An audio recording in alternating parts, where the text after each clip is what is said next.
know, I'm a big Vancouver Canucks fan, as you guys can tell from the jerseys behind me and the one on this side as well. I'm a big Vancouver Canucks fan. And speaking of the Canucks, I also host a Vancouver Canucks podcast. So if you guys want, you guys can check that out. It's called The Line Change. So I was mainly focused on the Canucks, especially around 2011, as they were on a Stanley Cup run. And so I was focused on hockey at that point. But after 2014, I started, obviously the Blue Jays acquired some players that intrigued me at the time. And then going into the 2015 season, them acquiring the likes of Josh Donaldson, Jose Bautista coming into his prime.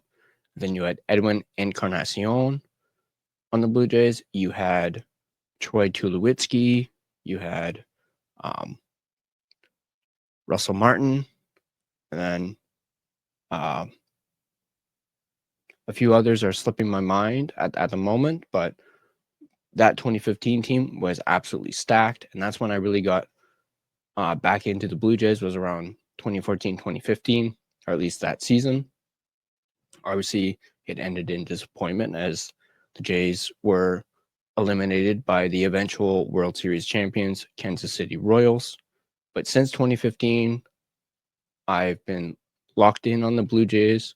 I've been a fan of them every single year. And I don't want to say faith, but I haven't looked away from the Blue Jays. At least up until this season, briefly.